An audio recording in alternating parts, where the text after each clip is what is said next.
Okay, welcome to the new student pharmacist podcast experience. It's so good to have you listening in today.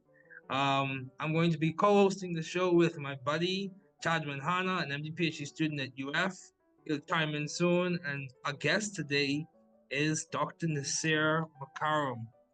We got connected through one of the former professors I had at Georgia Tech, Dr. Bioengineering. But more about Nassir. Nassir is currently an associate professor at Emory University in the Department of Neurosurgery. He serves in different roles as assistant research professor at Duke. He has also served as a biodesign innovation fellow at Stanford and as a fellow with Life Science Angels. Nassir is definitely an accomplished early career academic, and it's definitely a treat and an honor to have him on this podcast today. So, this is a New Student Pharmacist podcast. We're glad you're listening. Feel free to download this podcast on Pandora, Spotify, Apple Podcasts, and a variety of other platforms. Here on this podcast, we discuss pharmacy ideas, research, chemistry, successful student stories, and successful academic stories and their impact on society. We're so glad you're tuning in today. Nassir is a distinguished bioengineer and polymer scientist, and this episode will be co-hosted by Chadwin Han. So, as we get started, Chadwin, would you like to chime in? Yeah, thank you so much for having me on the podcast and inviting me to be a guest speaker. Neurosurgery is near and dear to my heart, so I'm very excited to have this conversation with Nassir today, really delve into some of his thoughts behind our science. Definitely. So, Nassir, what inspired you to pursue a career in bioengineering and polymer science, and how did your training at Georgia Tech shape your current research focus? Awesome. Absolutely. Thank you, David, and thank you, Chadwin, for joining. Very excited about the conversation.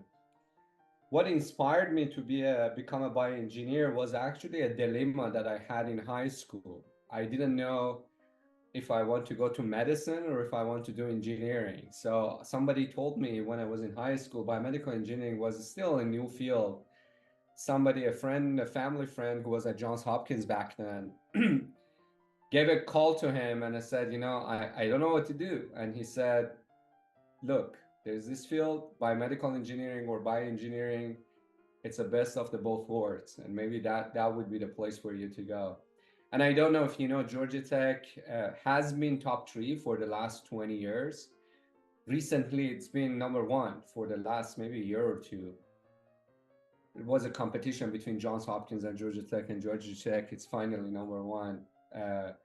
Very well deserved, in my opinion. And so it was my luck and honor to be at Georgia Tech number 1 biomedical engineering department and really shape the future of my career when I started at Georgia Tech in a way that the name is so recognized and the diversity of work at Tech on the biomedical engineering front is so diverse that I was just tapping into that for my professional career, and it really opened the door later on for me.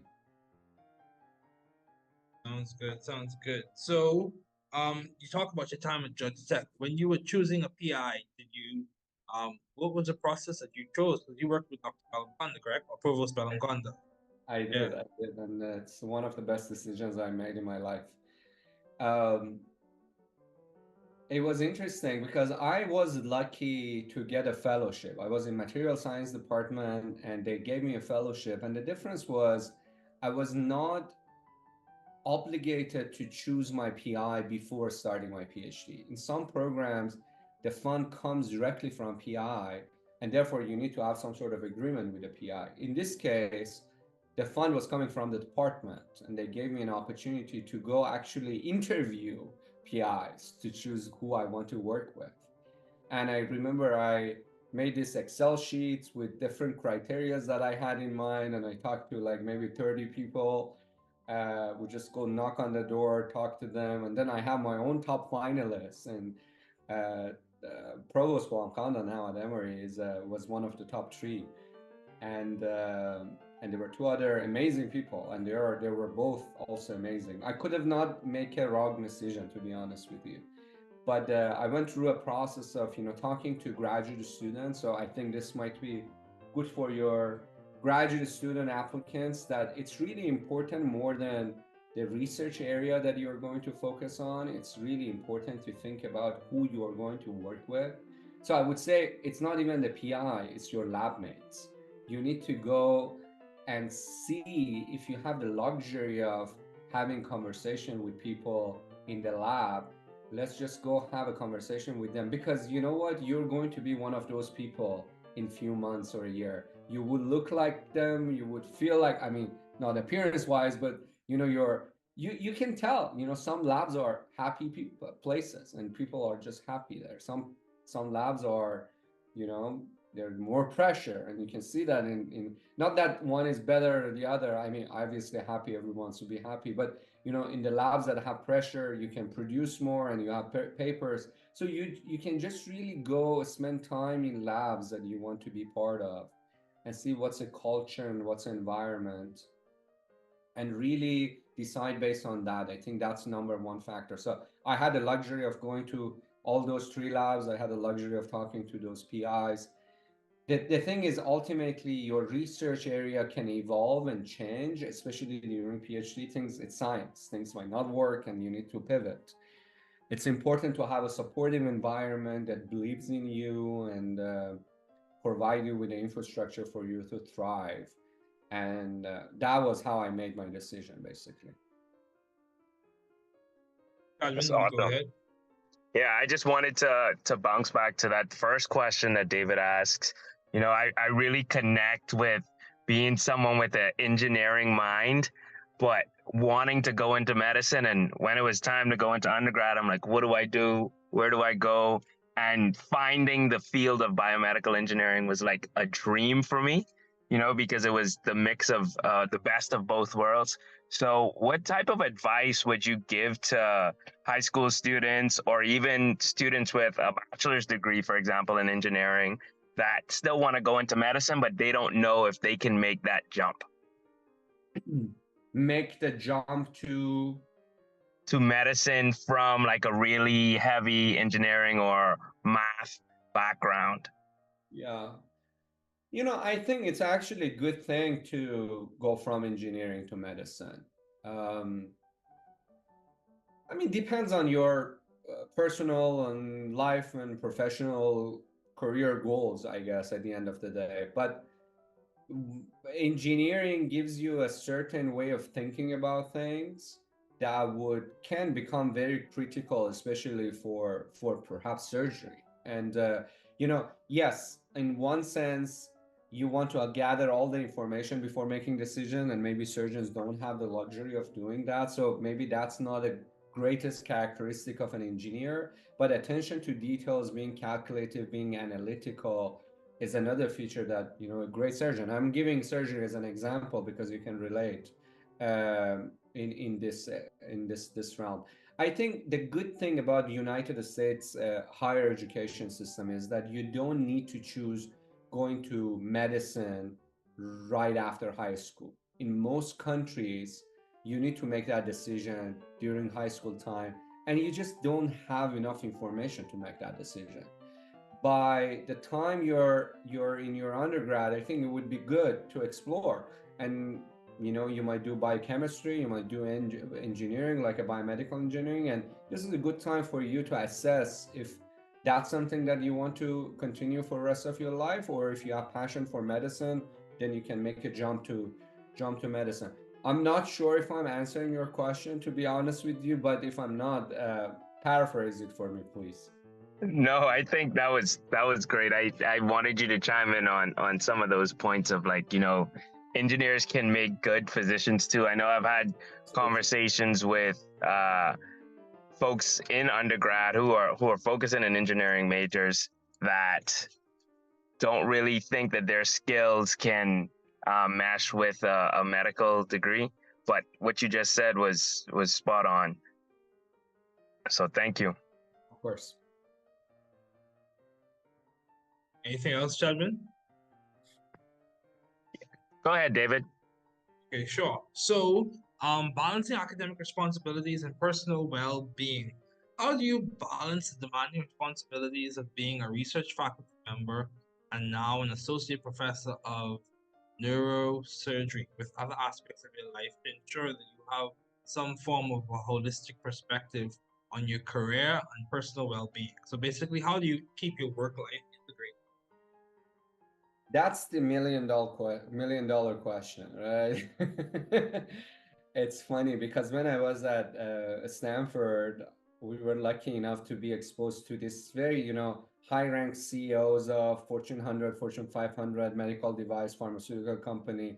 And that was the only question I have for them. Like, you being on top of the food chain, how you're making a work-life balance? Do you meditate? Do you like have some, like, you read book, or you do some sport? Like, it's a good question, and I think I cannot claim that I figured that out fully. I am. This might sound controversial. I'm not big fan of work hard, play hard thesis. I think that's. I don't know. I think it's not. It's. I like the middle ground approach. I like, to work and to play in harmony. And I think that's more sustainable than just work, work, work, and then all the way out on the weekend, and then, whatever. But depending on your age, God knows what happens. And then you come back and start working. It's a definitely a mindset that I see a lot of people are advocating for. It's not for me, and I think maybe I'm more of a Jeff Bezos, even though he's a workaholic, I guess, uh, definition of harmony more than balance. So if you choose your career, and this goes back to maybe more fundamental philosophical question you need to ask, to choose a career or to choose a profession that does not exhaust you so much that for you require to play that hard to basically recover, right?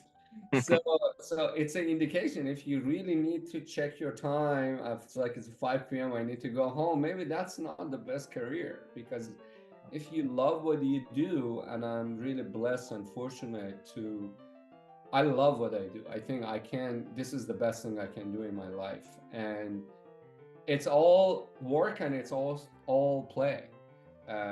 Because you have all sort of, creativity and things that you would do in leisure time for your work too.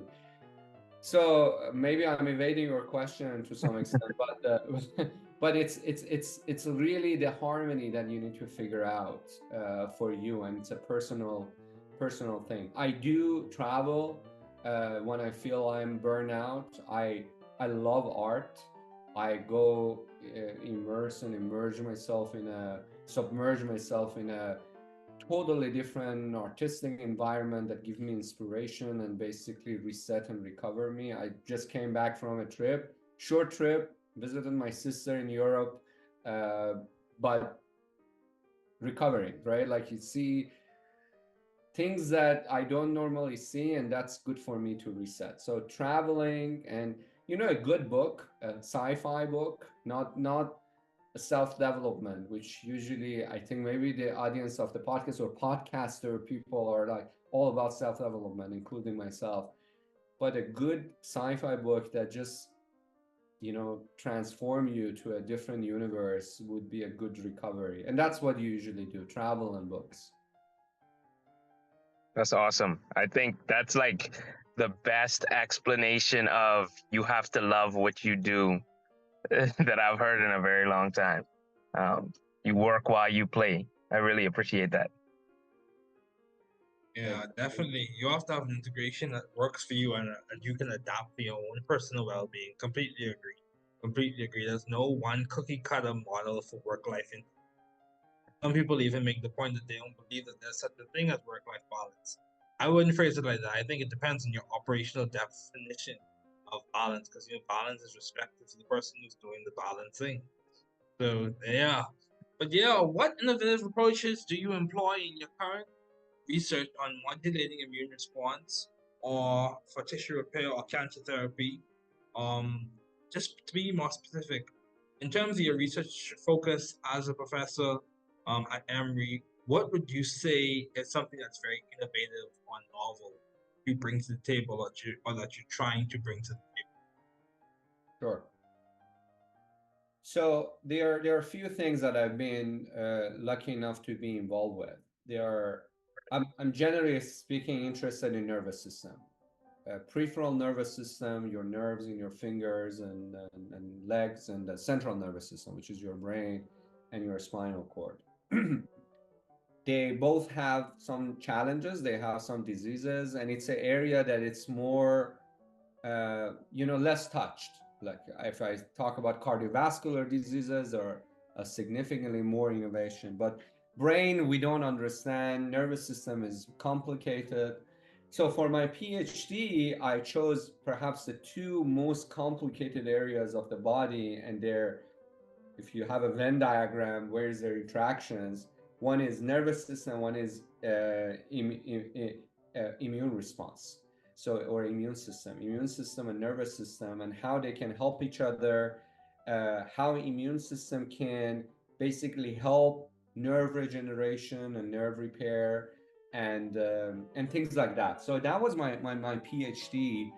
And I'll answer your question in two parts. What we did innovative during my graduate school, which is something that I would love to go back and continue at some point, was that we figured out a way to use immune response, which is normally is to fight diseases and foreign objects. It's not, that's our general understanding of what immune response, like it's immune to just protect. We found a way to modulate immune response to enhance nerve regeneration. So imagine you have a spinal cord injury or peripheral nerve injury. The nerves don't grow as much as your skin or your muscle. We figured out that the specific kind of immune cells that are called macrophages, part of your innate immune response, they are the, if you will, a conductor of orchestra symphony that's called healing. So if you can change them how to do this, then they can basically decide what needs to be done or help what needs to be done for better regeneration versus scarring. That was the innovative approach. We got news attention, published some good papers, has been highly cited, and that was what I was mainly focused during my graduate school. When post-graduation and after some of the training that I did in West Coast, I was fascinated by another topic that's a nervous system related, but it's not about regeneration. It's a major disease that's called glioblastoma. It's the most invasive form of brain tumors. Some people call it our generation moon landing, if we can find a cure for this disease. It's I found a quote from 1928, I think, or 26, from this neurosurgeon that described this disease with a median survival time of 12 months. Almost 100 years later, the median survival time for these patients is about 15 months. During the last, that 3 months happened during the last 50 years, and we haven't had anything major, even though there was a device approved and some drugs. Nobody has been able to move the needle. And there are multiple reasons for why it has not been successful, and we can talk about why this is a challenging disease. But we started developing, in my opinion, a paradigm shifting approach in treating glioblastoma, again, most invasive malignant form of brain tumors. And the paradigm shifting idea was, instead of killing or blocking the invasion of this heterogeneous smart disease, can we guide its migration? Meaning that we make a fatal, deadly disease a chronic one. Can we make it like a diabetes? Like, instead of 15 months, you live 5 years or 10 years, you have the disease. We are not claiming to cure it. It's smart, it evolves, it changes its nature. But we can guide its migration so it doesn't invade to the areas that are sensitive or places that can be fatal. And that's generally what our lab is focused on at Emory. figuring out how we can move cancer cells from point A to point B. And we are mainly focused on brain tumors, but the technologies that we are developing can be applicable to most of the other hard to treat heterogeneous diseases. So not that many people are focused on moving cells. Most people are focused on killing or expanding cells or differentiating stem cells. Moving cells, that's taxes from point A to point B, is something that we are interested in. And if you think about it, a lot of diseases or a lot of the processes in the body require cells to go from point A to point B in a very refined, cohesive way. And we are utilizing bioengineering tools inspired by nature to move cells from point A to point B using electrical field, using physical cues, using chemical cues. It's called chemotaxis to do that, and that's basically the general thesis of the lab. Okay, so I have a question. So do you use like angiogenesis inhibitors or regulators, or are you affecting contact inhibition in the process of you doing your work? Because it sounds like you're targeting some of the hallmarks of cancer in terms of how it functions by changing the dynamic, the pathophysiological state or status from it being a short disease that's fatal to a long chronic disease in terms of the mind. So, what specifically are you targeting within those like hallmarks or factors or aspects of the cancer? Are you targeting angiogenesis, contact inhibition, metastasis? That's a good question, and it's one way to think about it in the context of hallmarks of cancer. And I never thought about it that way, to be honest with you. I think, or I can explain what we are doing, and then we can come back how it's related to hallmark. For example, and this is a technology we developed in the lab, and now it's licensed out to a private entity that's starting a clinical trial on it. One way for glioblastoma uh, cells to migrate is to use aligned neural tracks. If you think about it, we have all of these neurons on one hemisphere and all the other neurons on the other hemisphere, and they go through a tight bridge that's called corpus callosum. So if you look at corpus callosum under a microscope, you make a cross section, you see all of these neural tracks aligned because they're going through this tight bridge. It's a traffic going through a tight bridge that go through corpus callosum.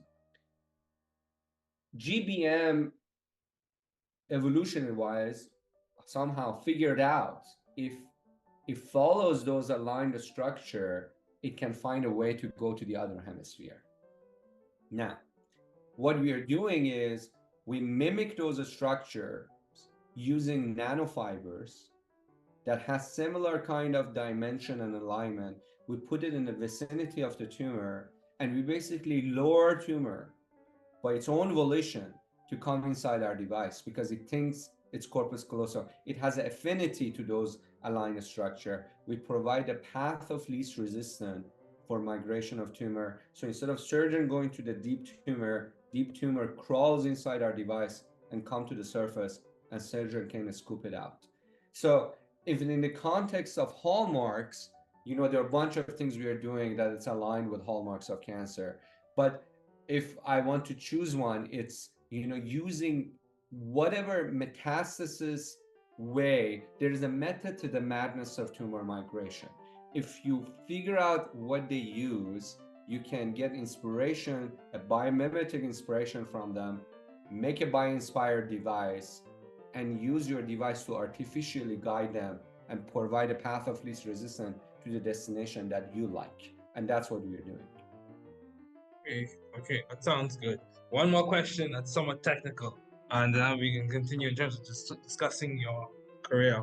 In terms of like affecting the migration, this is just a hypothetical question. What do you think, or how do you think using differentiation factors that come from like gastrulation, the gastrulation phase of the development of certain aspects of the body, like the brain, how do you think differentiation factors for like certain types of cells during the gastrulation phase will affect uh, the migration of the cells working, because differentiation factors have an effect on how the cell develops, where it ends up when a organism is going through gastrulation, whether it be the neurogenesis or development of skin, limbs, all those types of things.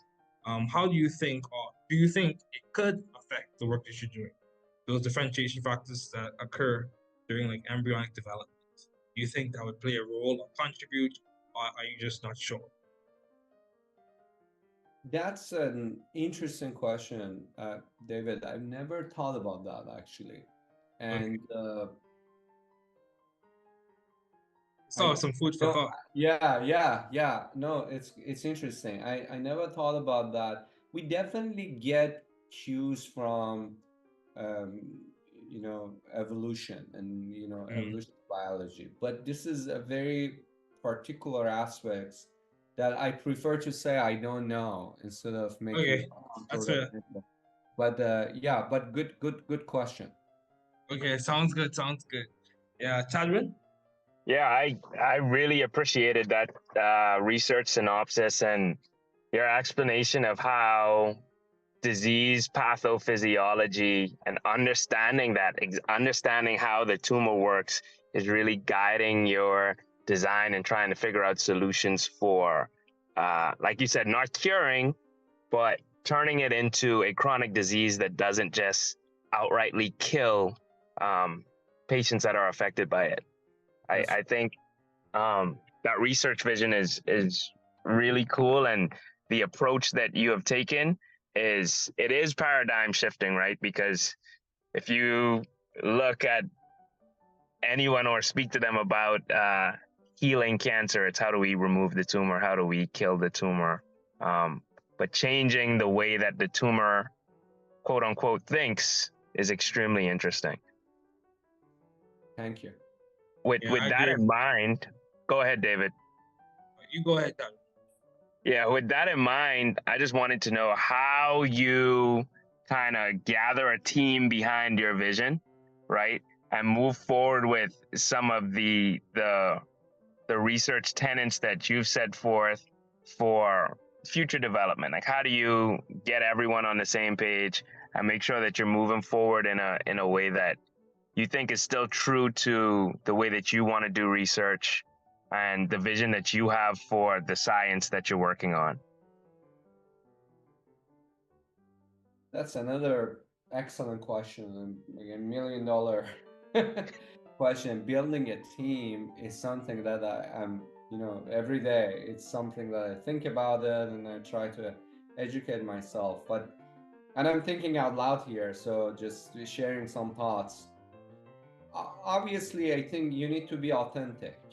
I think people, if if there is a game, if there's something that you actually don't believe in it, people will see through it and they won't buy it. So you need to be authentic and you need to really preach what you believe in it. And I think that's my number one rule.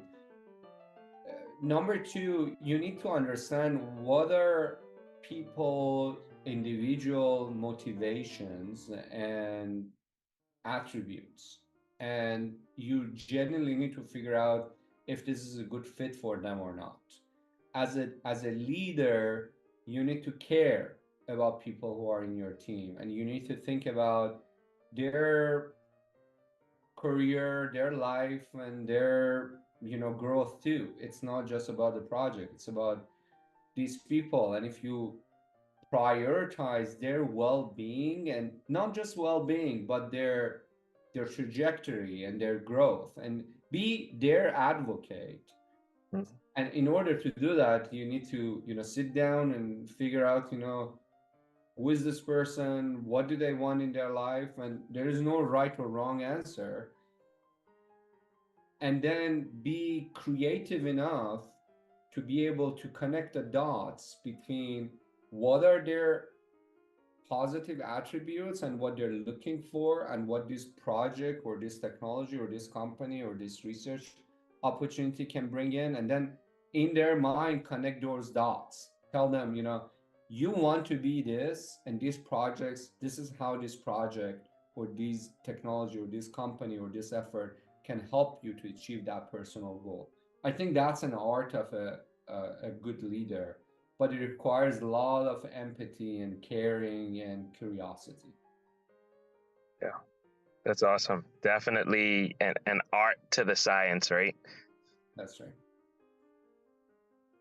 Great.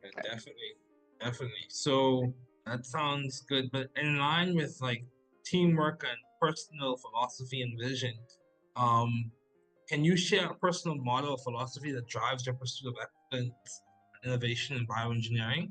Is there like a go-to maxim, like never give up, like Churchill would say? Is there like a maxim or some type of motivational quote that you say to yourself on those like interesting research days or challenging days? Even from grad school, what maxim or thought or even story can you share with the audience that really stands out to you? What keeps That's you something. going? Yeah, what keeps you going? Very good. Very good. So it's interesting. Um, I like this question, and I think this answer that I'm giving you, I've never said this anywhere, and I'm just again thinking out loud. And I like this to be organic and thinking about things that I'm thinking, not a cookie cutter answer. And I think that's actually that's a key word. I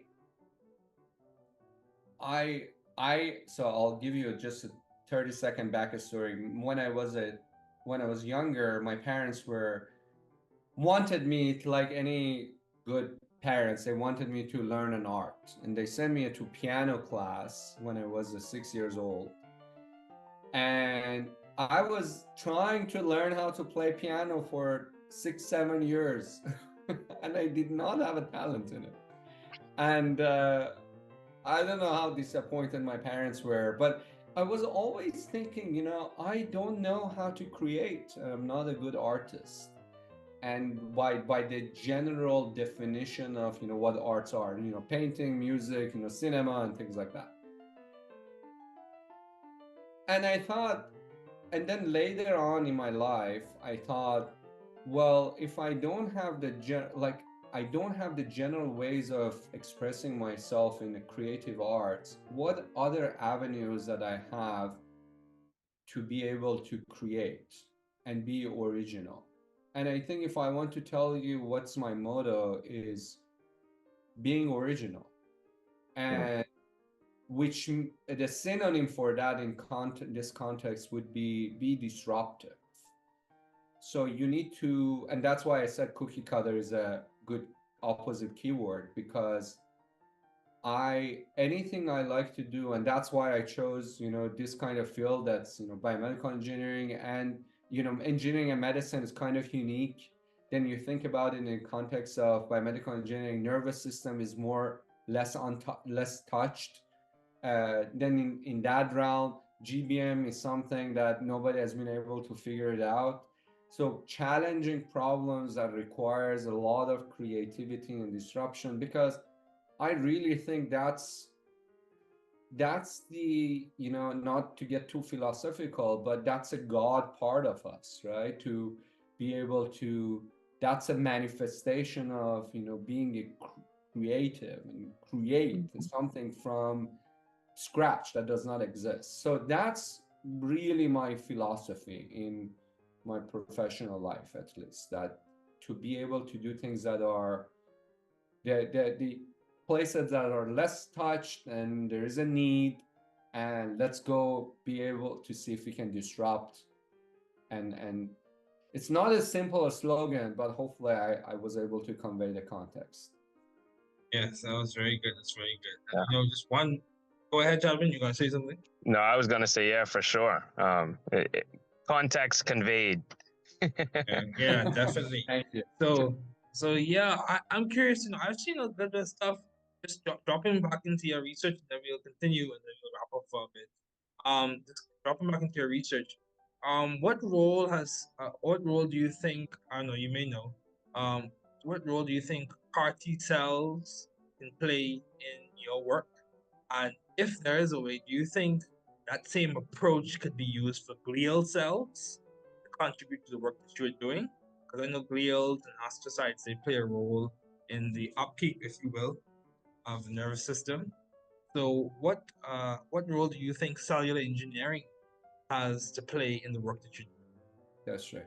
No, absolutely. I mean, CAR T cells been disruptive and evolutionary and revolutionary, and they were able to treat some diseases now. Like some of the blood cancers Yeah. have 100% cure opportunity now because of the CAR T cells. And these are the smartest immune cells in your body, right? Like they adopt and they feel and find out the foreign objects and they attack them. And training them in the right way to figure out what's a foreign object can be very impactful. The issue with brain is there are four areas of your body, one being brain, that's called immunoprivileged.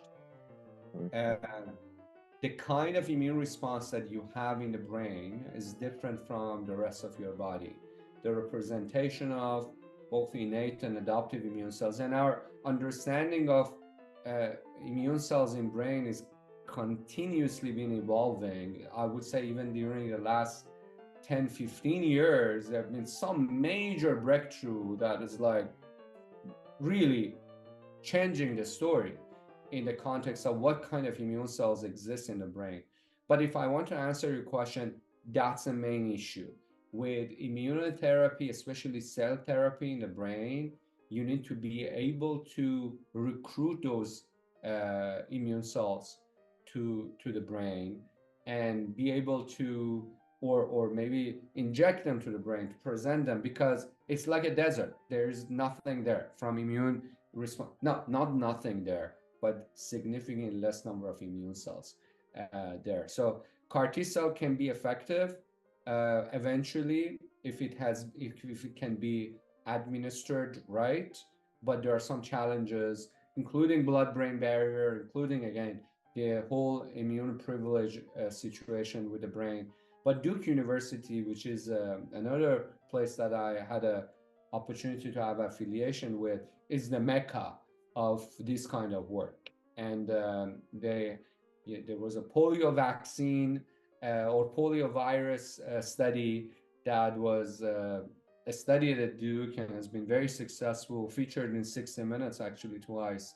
And we are lucky to collaborate with that team with some of our technologies that have been working on generally in the theme of immunomodulation and immunoengineering to attack cancer cells. And they have, all sort of studies, including CAR T cells. And we'll see what happens. But if you can figure out the challenges, then there should be a promise there. Sounds good. Sounds good. So as we start to wrap up, I'll ask questions and Chad, go ahead. What advice do you have for aspiring bioengineers, polymer scientists, especially those from diverse backgrounds? What advice would you offer to them as they navigate their own path as early as high school to success? So you talked about creating, you talk about finding something that you could work on that's viable, you talk about work and play being integrated. What advice would you give them? Someone who sees the work that you're doing and says simply, I want to do what Dr. Mokarram is doing. But seriously, what advice would you give?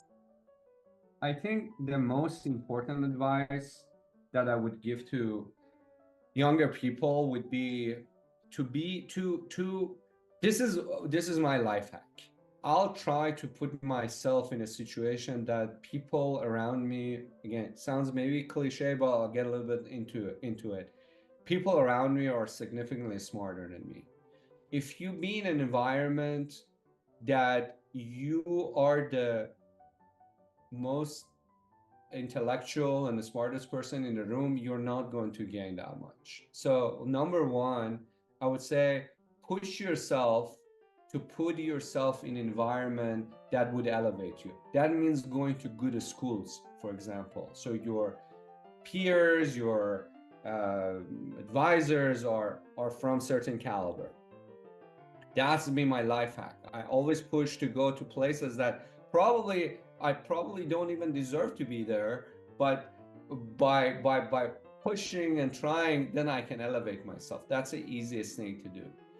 And the other thing is, this is advice that I got from one of my friends at Johns Hopkins that I think was a very good advice. That until very recently, people needed to be T in their life, meaning a lot of superficial knowledge about a lot of areas, but deep understanding of one area, like a letter T. I think we are getting closer to a situation that you need to be a pie, meaning that superficial knowledge of a lot of things, but at least two areas that you can be deep. Why? Because then you can connect things that are necessarily not relevant to each other, but if you connect them, it can be creative and innovative. Which translates, if I want to give an advice, to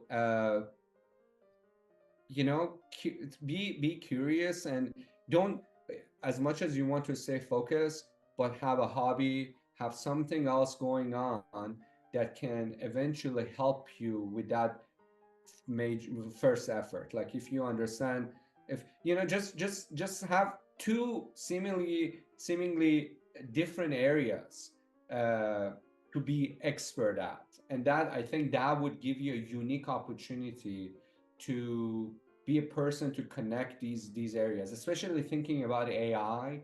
What we AI is really good. If you give one field, AI can just be better than you in that field. But what AI can't yet, and it will happen eventually, but it still cannot do, is to connect two completely separate areas to each other, right? Like get inspiration, look at the trees and look at the branches and look at the root and think about the political structure. Like what well, it's not relevant, right? But we can do that. And keeping it with the theme of creation, I think that's the essence for being innovative and creative. And then the first suggestion, as I said, is to put yourself in an environment that elevates you. Go ahead, Chadwin. Awesome. Thank you. I have like a two-part question as we close out. Thank you so much for explaining your research again, and you've been extremely successful in your field. I just want to know, as you move forward, do you have strategies put in place to ensure that your research and your science remains relevant? That's number one. And number two, as you go through that process, do you think about what type of legacy or impact you hope to leave on the field of bioengineering and on the world in general? Oh, wonderful questions. These are like, I need to do inner journey answering these questions. But no, wonderful questions. I think to think about, how can we continue this?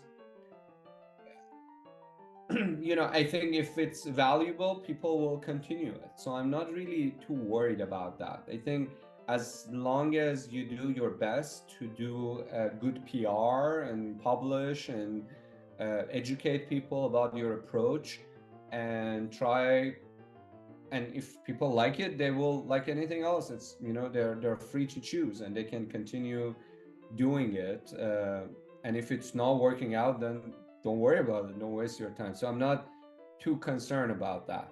And I can come back to question number one if I'm not answering your question. But number two, maybe it's a similar theme. I mean, legacy is interesting. I go back to what was my childhood dream. My childhood dream was to be able to positively affect millions of people's lives in the healthcare context mainly. Is it either it's a disease or a mental health or a physical health? So if I can do that, I'll be happy. If I can figure out how to increase the life expectancy of glioblastoma patients by a few months, few years, I would be happy. Because that's maybe that's a a profound goal, or maybe it's naive, maybe it's not, or maybe it's easy. I don't know. It's just something that I desire, and I like to accomplish that. So that's really what I think in terms of legacy, to fulfill my childhood dream. That's as wholehearted as it can be. So I really appreciate that, and I think you answered the question on staying relevant very well as well. Like, if it's important to people, it will be, and it sticks with the theme of you staying true to yourself, down to your childhood passion, which I really appreciate. Thank you. Yeah, sounds good. Sounds good. So thank you, Nassir. Thank you, Chadman, for joining us today, joining me today. I highly appreciate it. This was definitely a good episode. Please note the views reflect those of my guests and I. So thanks again for listening. Thank you, Chadwin.